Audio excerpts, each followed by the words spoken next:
Трговците на големо и мало на државата на име на казни ќе платат 2 милиони евра.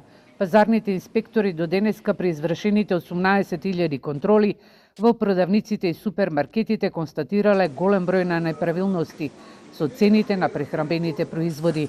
Заменик министерот за економија и труд Маријан Ристевски најави дека до крајот на годинава ќе бидат изречени и првите казни за компаниите кои го прекршиле законот за нефер трговски практики.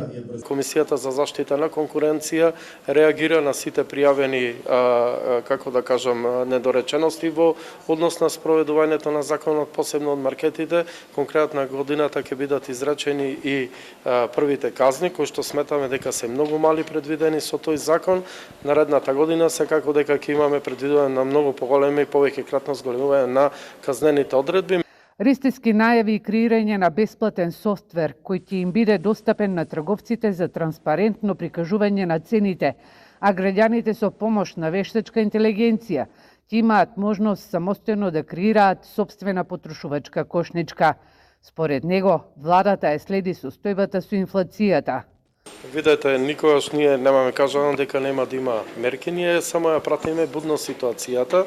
Од статистичките податоци кои што ги добиваме, гледаме дека не е многу изразено, да речам, постабилна е ситуацијата во однос на инфлацијата и инфлациониот процес во Македонија, некаде околу 4%, со тенденција на благо намалување, посебно на прехранбените основните производи за живот. Доколку имаме ваков пат, тоа ќе оставиме пазарната економија, понудата и побарувачката по природен пат да ги нормализира цените. Очекуваме дека во наредниот период ќе успееме да стабилизираме инфлацијата на годишно ниво да биде некаде околу 3%.